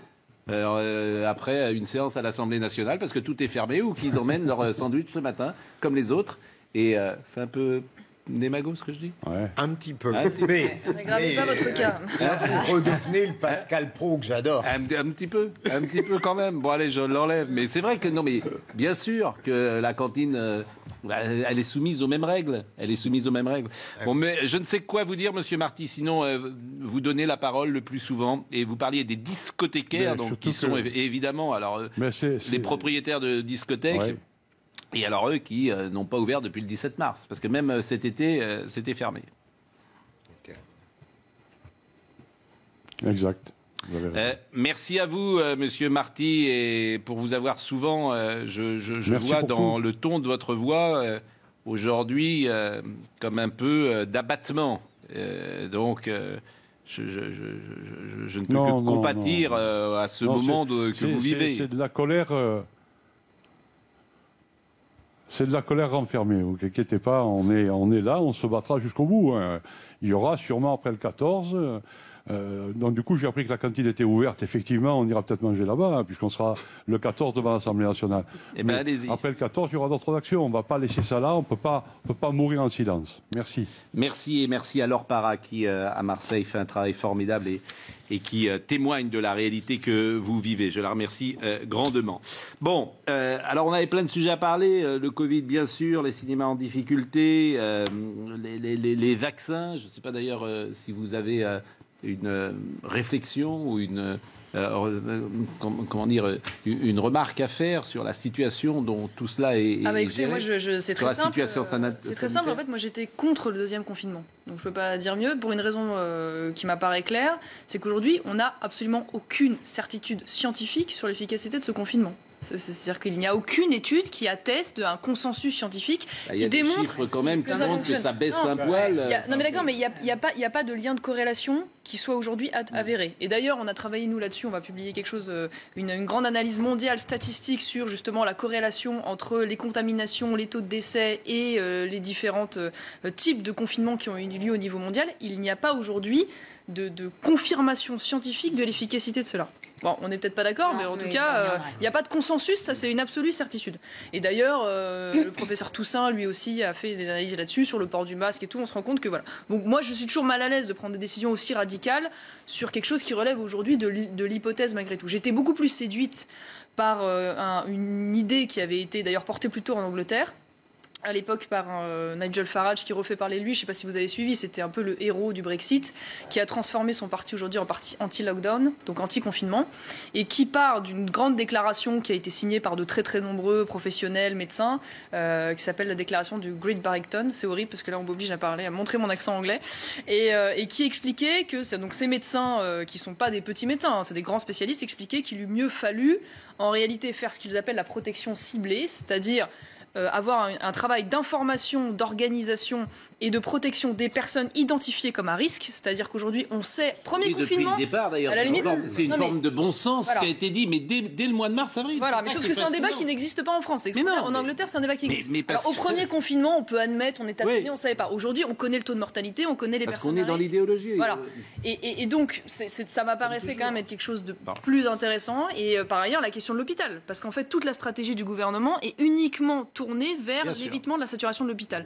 Et là, on voit bien, on va peut-être y revenir, mais que la réponse entre mars et aujourd'hui, même si évidemment on ne peut pas faire des miracles, est quand même pas à la hauteur sur la manière de réarmer l'hôpital public pour éviter évidemment la saturation des... Est-ce que vous vous ferez vacciner ? Non, je pense pas. Pourquoi ? Alors, je sais que maintenant, quand on dit ça, c'est... Non, mais vous avez le droit. Eric Combe non plus, hein. D'ailleurs, si j'ai bien compris, Alain Fischer non plus. Mais... Je vais vous dire pourquoi. Alors déjà, parce que je ne suis pas une personne à risque, une fois de plus, et je pense que... Mais bon, ça, c'est mon avis, hein. D'ailleurs, c'est ce qu'ils disent dans ces déclarations. Mais c'est pas forcément pour vous, la vaccination. Non, mais c'est aussi pour les autres. On va d'ailleurs vers... petit à petit l'immunité collective du groupe. Donc reste à savoir si malgré tout, d'ici 6 mois ou 1 an, ce vaccin restera utile. J'en suis pas tout à fait convaincue. Et puis la deuxième chose, c'est que je vous le dis franchement, voilà, c'est un vaccin qui a été fait dans quand même un temps pour le moins record. J'avoue que j'aimerais bien avoir un petit peu de recul avant de me précipiter sur la vaccination. Voilà, je sais écoutez, c'est devenu politiquement incorrect de dire ça. Mais pas du tout, puisqu'Éric Combe, qui est un professeur important, on va l'écouter. Tiens, on va écouter deux passages. On va écouter Éric Combe, hier, qui s'est exprimé sur France Inter, et qui dit un peu ce que vous dites là. Écoutons-le. Malheureusement, on manque de recul. On n'a toujours pas les publications scientifiques. Les dossiers sont à l'Agence des médicaments américaine et européenne, mais nous, on n'y a pas accès. Donc, pour l'instant, non, je peux uniquement vous dire que malheureusement, je manque de recul parce que je n'ai pas les informations. Je me ferai vacciner, évidemment. C'est incontestable parce que les vaccins, vous savez, pour un spécialiste de maladies infectieuses, les vaccins, c'est le plus grand progrès de la médecine avec les antibiotiques et les anti-infectieux de manière large. Donc, bien évidemment, je me vaccinerai. Sur une autre antenne, vous avez dit que vous ne ferez pas vacciner ce vaccin-là. Voilà, mais vous m'avez posé la question, est-ce que je me ferai vacciner ? Donc, la réponse est bien évidemment oui, je me ferai vacciner. Avec le vaccin chinois, c'est ça ? Pourquoi pas ? Mais pas avec ceux qui arrivent. Avec ceux qui arrivent, pour l'instant, je ne peux pas vous dire parce que je ne sais pas ce que ça vaut. Quoi. Je n'ai pas le recul nécessaire. Bon, ça c'est clair. On m'envoie des textos pendant l'émission en disant « Combe n'a jamais dit qu'il ne se ferait pas vacciner ». C'est pas ce que j'ai dit non plus. Non. C'est ça qui est absolument fascinant dans notre émission. Éric Combe vient de dire, vous l'avez écouté, que compte tenu des informations qu'il a, c'est-à-dire il n'en a aucune, dit-il, sur le vaccin Pfizer, il ne se fait pas vacciner. Point.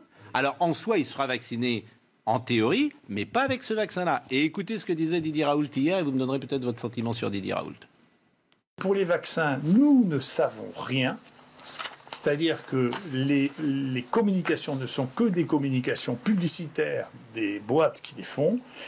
Le Lancet maintient que c'est extraordinaire de publier ça. C'est-à-dire qu'il ne faut surtout pas diffuser les données parce que ça pourrait gêner l'évaluation des vaccins. Donc, les États, les gens doivent décider sur la simple publicité qu'ont fait les gens sur les vaccins. Et sur rien d'autre. Et on nous dit, alors, si vous êtes contre, alors vous êtes contre les vaccins, vous êtes pour les vaccins. Moi, je ne sais rien du tout. Je n'ai rien vu. Personne n'a rien vu du tout. Tout ce qu'on sait, c'est qu'il y a des gens qui disent, écoutez, c'est très bien, mais ne vous inquiétez pas, pour les gens qui disent que c'est très bien, comme pour Gilead en pleine période du remdesivir, l'action monte d'une manière absolument spectaculaire. Et donc, beaucoup d'argent se gagne pendant ce temps. En faisant simplement de la communication sur un produit que personne n'a vu pour l'instant, ou dont personne n'a vu les résultats écrits dans un article, évalué du mieux qu'on peut, même si on sait qu'il y a des tâtonnements dans l'évaluation. Alors Alain Fischer, qui est monsieur Vaccin, dit quasiment la même chose. Il dit on n'a rien vu, il n'y a que des publicités des laboratoires. Et donc Eric Combe, je le dis, dit la même chose. Alors lui, il va plus loin, puisqu'il fait un lien de cause à effet entre, il y a une analyse un poil...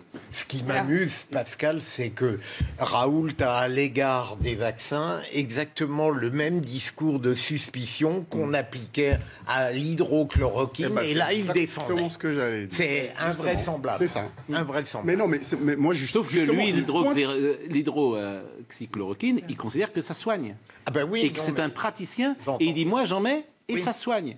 Donc moi, je ne sais pas quoi penser, mais lui, il dit ça soigne. Oui, mais et moi, je ne suis pas médecin. Il était critiqué pour l'hydrochloroquine avec les mêmes motifs que ceux qui l'utilisent pour dénoncer. Il y a eu une cabale. Dans l'affaire Lancet, c'est carrément une cabale. C'est quand même... Là, moi, je le trouve extraordinaire parce qu'en plus, il pointe du doigt à chaque fois les contradictions du système. C'est ça qui est extraordinaire avec Didier Raoult. Et là, le procès qu'il leur fait, c'est exactement le procès qu'on lui a fait, lui, au début. Donc, voilà. Je ne suis pas d'accord. Mais bon. C'est votre point de vue. Ah oui. On l'a souvent caricaturé. Et quand vous écoutez réellement ce qu'il dit, comme vous tout à l'heure, la personne qui dit, vous avez dit que M. Combe a dit qu'il n'allait pas se faire vacciner, il y avait d'autres choses entre les deux. Et bien, Raoult, c'est exactement la même chose. Le séparatisme. Parce que ça, c'est quand même à noter que Didier Raoult est quand même l'un des rares qui était initialement dans le Conseil scientifique qui a zéro lien d'intérêt avec les labos. Exactement. Zéro. Je ne parle pas de conflit d'intérêt, je parle même de lien d'intérêt. Zéro. Voilà, c'est tout. Les autres, si, il en a, avec un laboratoire quand même assez Non, important. il a pas de lien avec les laboratoires qui aujourd'hui sont en lice sur la question des vaccins. Si, il y en a un. Écoutez, alors je suis pas au courant parce qu'en l'occurrence, j'ai pas. Lequel Non, mais on parle de ces liens notamment avec Sanofi. Ils sont bien raides. Écoutez, ça revient à chaque fois. J'ai vu partout sur la question des liens d'intérêt que pour le coup, lui, il avait zéro lien d'intérêt avec les labos qui étaient en lice avec les vaccins. C'est tout. Voilà. Après, donc du coup, quel serait son intérêt aujourd'hui de relever ça? Non, et en plus, quand il dit, là où il a raison, par contre, le docteur Raoult, quand il dit, on fait que de parler du vaccin, ça c'est très juste. C'est-à-dire que les yeux sont rivés sur les vaccins en disant c'est la solution. Or, il y a une autre aussi solution qu'il ne faut pas négliger, ce sont les traitements. Oui, c'est vrai. Et ça, c'est extrêmement important. Et on ne communique pas assez là-dessus. C'est ce qu'il dit. Sont pas associés. #HDPro, vous pouvez donner votre avis. C'est Roland56600 qui dit débat décontracté et de haute tenue ce matin. Et pourtant, on pouvait s'attendre au contraire avec la présence de Rost et de Marion Maréchal ensemble sur le bateau. Bravo Pascal Pro, il me félicite moi parce que c'est moi qui suis responsable. C'est grâce à moi. J'ai quelqu'un qui dit du bien de moi sur les réseaux sociaux. Non, mais c'est extraordinaire parce que les gens, dès que vous n'êtes pas dans le moule, forcément, vous clivez. Et bien sûr. Alors Yanis Flanders dit, je vous suis régulièrement, j'apprécie cette liberté d'expression que vous donnez à l'ensemble des invités sur votre plateau. Je regrette simplement après un constat qu'à chaque fois que je tweete sur certains, je reste sans réponse. Alors je lui ai dit, il s'appelle Yanis Flanders. Et nous le saluons. Bon, le séparatisme. Pour renforcer la lutte contre l'islamisme radical, le gouvernement présente aujourd'hui en Conseil des ministres un projet de loi controversé contre les séparatismes devant illustrer sa fermeté absolue. Ce qui est intéressant, c'est que le mot séparatiste n'existe plus. Donc je propose de voir le sujet, peut-être de Mario Baza qui nous en parle. Il nous reste un petit quart d'heure. Premier point de crispation, le changement de nom du projet de loi. On ne parle plus désormais de séparatisme, mais du projet de loi confortant les principes républicains. l'islamisme. C'est bien le terme qu'il faut employer. Et il semble bien aujourd'hui que ce texte ne comporte même pas ce simple mot. Loin de l'union nationale souhaitée après l'assassinat de Samuel Paty, l'article 25 de ce projet de loi pourrait aussi faire débat. Il concerne la création d'un nouveau délit pour réprimer la haine en ligne et des sanctions spécifiques pour les pressions exercées sur des agents de l'État ou des élus. Autre sujet sensible, celui de l'instruction à domicile, notamment après les réserves émises par le Conseil d'État. Il ne s'agit pas de supprimer totalement l'instruction à domicile, mais de faire en sorte qu'elle soit davantage encadrée, mieux autorisée et mieux contrôlée, pour qu'elle ne soit pas justement un motif à un séparatisme, c'est-à-dire à une instruction qui se ferait exclusivement sur la base de concepts religieux pour échapper à l'école de la République. La majorité devra aussi faire face aux offensives de la droite et de l'extrême droite, qui déplorent notamment qu'il n'y ait rien sur l'immigration. Il y avait eu un discours très fort d'Emmanuel Macron. Est-ce que cette loi est à la hauteur de ce discours ? Moi qui commence ? Oui. Non, écoutez, alors je vais avoir du mal à vous donner un avis en bloc, parce que moi j'ai vraiment regardé la loi article par article, et il y a des choses différentes. Ça veut dire qu'il y a des choses, qui sont bien, c'est-à-dire qu'on va fixer dans la loi des jurisprudences qui existent déjà, par exemple sur la neutralité des services publics qui sont aujourd'hui assurés par des personnes privées, dont acte, ça ne va pas changer grand-chose, mais on va dire que ça clarifie. Il y a, avec une action totale d'ailleurs de la question des entreprises privées, tout court d'ailleurs, c'est un peu dommage, mais bon, passons. Il y a des choses, des petites avancées positives, notamment sur le fait qu'aujourd'hui, dans tous les cas de figure, le fait d'être en état de polygamie va être un motif d'opposition à l'obtention d'un titre de séjour. Ce n'était pas le cas partout, avec la réserve malgré tout qu'avec cette disposition, ils vont se heurter à la jurisprudence de la Cour européenne des droits de l'homme. Parce que la jurisprudence de la Cour européenne des droits de l'homme interdit de refuser un titre de séjour au nom de l'état de polygamie. Donc voilà, mais donc il va y avoir des difficultés. Il y a des choses intéressantes, par exemple sur un meilleur contrôle des financements étrangers avec une réglementation sur le milieu associatif. Et il y a des choses en parallèle qui, moi, m'apparaissent dangereuses et liberticides, notamment sur la question de l'enseignement, la question de l'encadrement durci des écoles privées hors contrat, la question en effet de la quasi-disparition, parce que ce qu'il dit c'est quand même la quasi-disparition, mais ils vont revoir manifestement leur copie de l'école à la maison, qui selon moi tape à côté en plus du sujet, puisque 100% aujourd'hui des terroristes sont sortis de l'école de la République. Donc à un moment donné, si on veut taper juste, plutôt que de durcir le système pour l'ensemble de l'enseignement privé à la maison, peut-être faudrait-il réfléchir un peu à ça. Et je conclus en disant que selon moi, ce projet de loi est un peu, ne se situe pas au bon niveau. C'est-à-dire que je pense qu'on ne pourra pas malheureusement traiter la question du terrorisme islamiste de manière efficace si on n'agit pas au niveau constitutionnel. Précisément sur plusieurs leviers, parce qu'en fait, on voit bien qu'on a des limites liées au Conseil constitutionnel aujourd'hui dans la lutte contre le terrorisme. Je vous donne un exemple. Le Conseil constitutionnel a censuré, par exemple, la rétention de sûreté pour les personnes condamnées pour des actes de terrorisme. Le Conseil constitutionnel, par 2 fois en 2017, malgré le fait que ce soit très encadré, a interdit le fait qu'on puisse condamner quelqu'un qui irait régulièrement sur des sites de propagande islamiste de manière injustifiée. Ces 2 exemples, si vous voulez, qui paraissent anecdotiques. Et d'une manière générale, on pourrait faire les mêmes remarques sur le Conseil d'État, parfois, qui joue un rôle, parfois en contradiction avec les pouvoirs politiques et les décisions politiques. Parfois, il lui arrive d'avoir de bonnes décisions. Oui, mais dernièrement, c'est vrai que il y a eu l'autre jour, la manifestation qui n'était pas autorisée dans Paris par le préfet allemand a été autorisée, je crois, par le Conseil d'État. Donc, oui, bien sûr. Bon, on voit bien le pouvoir des juges, ce qu'on appelle le pouvoir, en tout cas, le pouvoir du droit en France, qui vient contrarier le politique. Et c'est un sujet. Plus ce que vous avez dit sur la Cour européenne des droits de l'homme, qui nous interdit parfois de prendre des décisions. Mais qui passerait aussi par la Constitution. Parce qu'aujourd'hui, la Constitution a été modifiée de telle manière qu'en fait, elle est plus prépondérante sur le droit européen et sur le droit des traités. Ce qui est choquant, disons-le, ce qui est choquant pour les Français que nous sommes, c'est-à-dire que c'est quand même à nous de décider ce que nous devons faire. On peut se mettre d'accord là-dessus dans notre pays. Pardonnez-moi de le dire aussi simplement que ça.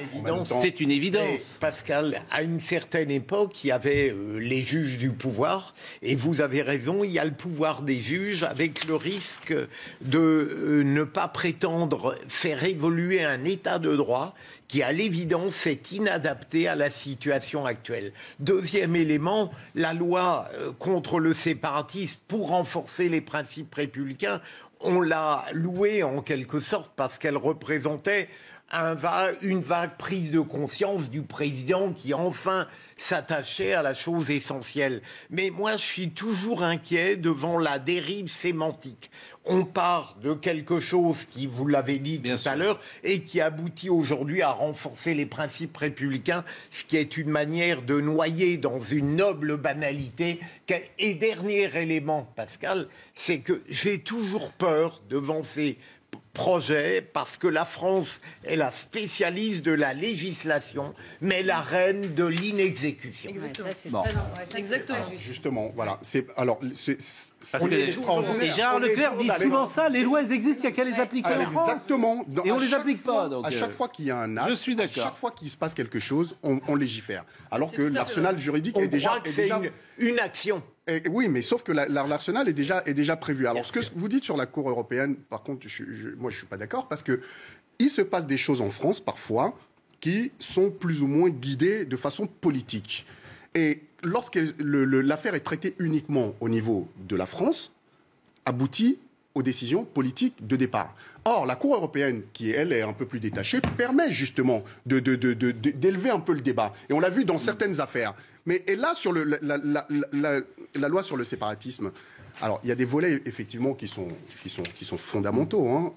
On parle... L'article 24, d'ailleurs, de la loi sur la sécurité globale, par exemple, c'est pratiquement la même chose que l'article 25 de cette nouvelle loi sur le séparatisme. Donc, on a eu tout un débat. On a enflammé les plateaux, on a enflammé des gens par rapport à la question de la sécurité des policiers sur un truc qu'on retrouve dans cette même loi. Donc la protection, mais le vrai souci, si les politiques voulaient vraiment s'attaquer à la haine en ligne, je peux vous dire une chose. La première des choses, c'est d'obliger les plateformes à supprimer l'anonymat sur les réseaux sociaux. Je suis d'accord avec vous. Ça, c'est le il nous reste 5 minutes. Marion Maréchal est là. Il nous reste 5 minutes avec Marion Maréchal. Et pardonnez-moi, mais comme elle était venue aussi pour parler de notre centre de réflexion. Mais en fait, on en revient, c'est très intéressant ce que vous dites, on en revient aussi à la question de l'application. Oui. Parce qu'en fait, sur cette question de l'article 24 qui a fait polémique, moi j'ai pas trop compris pourquoi d'ailleurs, parce qu'il y avait une intention malveillante qui était intégrée dans le dispositif, c'est que si hier on n'a pas poursuivi des gens qui ont relayé des images de policiers avec l'intention malveillante de nuire à leur intégrité, demain, on ne les poursuivra pas plus s'ils n'ont pas flouté les visages. Donc en fait, parce qu'en réalité, l'appel à la violence et l'appel à la haine, il est déjà de toute façon prévu dans la loi et condamné. Donc en fait, ce débat, il est déjà plié d'avance. À partir du moment où vous avez raison de dire, légiférer, ça n'est pas agir. Et en fait, c'est la question de l'action, de l'utilisation de la loi derrière. Vous lancez donc aujourd'hui un centre de réflexion. Et comme il nous reste quelques minutes, j'allais dire à quel jeu vous jouez. Puisque vous dites en début tout à l'heure... Je ne joue pas. Mais non, mais vous dites, voilà, je ne veux pas me présenter, etc. Bon, si je vous demande quel est celui ou celle qui représente le mieux vos idées en France, vous n'allez pas me donner de réponse. Non, parce que je suis pas venu là pour ça, pour dire qui je vote, qui je vais soutenir. Oui, mais là, vous floutez votre pensée. Non, pas du tout. D'une certaine manière. Pas du tout, parce que je suis dans alors, moi, je voudrais savoir qui, dans le monde, ou quelle figure historique, dans le passé, de laquelle vous êtes la plus proche aujourd'hui, pour que je comprenne. Vous avez 4 heures. Mais non, mais attendez. Moi, si vous me dites, par exemple, si vous me dites à titre personnel quelle est la figure de laquelle je suis la plus proche historiquement, je veux dire De Gaulle. J'aime bien le rapport à la nation, j'aime bien le rapport au social, j'aime bien le rapport à l'économie, j'aime bien le rapport à l'argent, et je vais m'inspirer de ça. Je veux dire effectivement, cette pensée-là m'intéresse. Donc je vous pose la question qui dans le monde aujourd'hui représente vos idées? J'en ai plein, mais j'aime bien par exemple d'Israëli. Israéli, qui était le Premier ministre anglais. Bon. Qui a récilié les classes populaires avec la démarche conservatrice. Je suis d'accord avec d'Israéli. Voilà. Ça mange pas de pain de dire d'Israéli, personne ne le connaît trop. Aujourd'hui, il est assez éloigné. Bon. Mais par exemple, Viktor Orban. Mais aujourd'hui, Viktor Orban. Bah écoutez, Viktor Orban, il a dit des choses intéressantes sur la question européenne. Enfin, je veux dire, la manière dont il est aujourd'hui, à travers le groupe de Visegrad, il défend les intérêts de son pays. Donc c'est intéressant d'ailleurs, y compris pour la France. Il a une vraie stratégie de rapport de force avec l'Allemagne pour défendre ses intérêts nationaux sur les questions de société, migratoires et tout. Je trouve, en tout cas, qu'il y a peut-être un modèle dont devrait s'inspirer la France. D'accord. Donc ça, c'est intéressant. Vous trouvez que c'était un modèle? Oui, voilà. Après, je suis pas hongroise et je fantasme pas sur le modèle hongrois dans l'absolu, mais je trouve que sa démarche et le fait qu'il ait décidé de créer en fait des alliances un peu formalisées avec d'autres pays qui ont des intérêts communs devrait être un modèle pour la France qui devrait peut-être en partie se détacher de ce couple franco-allemand dont elle est systématiquement la perdante dans le cadre des arbitrages politiques. Voilà. Bon. Mais par exemple, dans l'offre politique telle qu'elle est présente aujourd'hui, vous savez pour qui vous voterez au premier tour? Donc vous revenez au truc auquel vous avez dit que je ne répondrai pas au début. Mais non, c'est pas du tout la même question. C'est pas du tout la même question. Là, je vous ai dit que vous j'ai bien compris que vous vous présentez pas. Je dis dans l'offre politique. Est-ce que vous savez attendez. Est-ce que vous savez pour qui vous voterez au premier tour? Alors déjà non, puisque je ne connais pas tous les candidats, enfin peut-être vous aussi, mais pour l'instant on a pas quand même une image très claire, mais après tout le monde veut être candidat maintenant, il faudrait compter ceux qui ne veulent pas l'être, donc je ne sais pas. Vous avez voté par exemple la dernière fois. Mais moi je vote à toutes les élections. Donc là par exemple, pour faire les choses clairement, l'école de sciences politiques aujourd'hui à laquelle que je dirige et le think tank qui s'y rattache, le centre de réflexion, sont des démarches indépendantes des partis politiques. Donc je ne suis pas au service d'un candidat et je ne suis pas là, si vous voulez, pour être l'avocate. Mais pas avocate, j'essaie de savoir comment s'incarnent vos idées. Vous votez pour qui, Pascal Praud? Parce que moi j'ai envie de comprendre. Vous voulez que je vous dise pour ça m'intéresse, bah voilà. Mais oui, mais moi je suis pas. C'est important. Mais vous avez d'abord, c'est extrêmement important.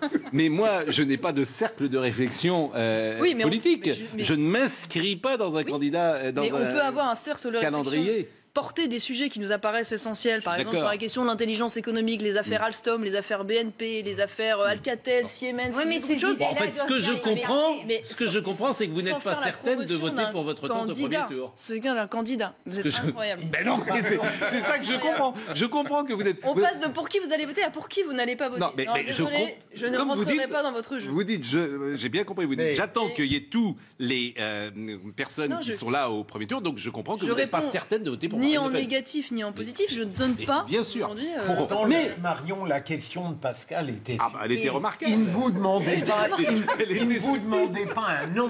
Je ne vous demandais si vous saviez pour qui. Voilà, exactement.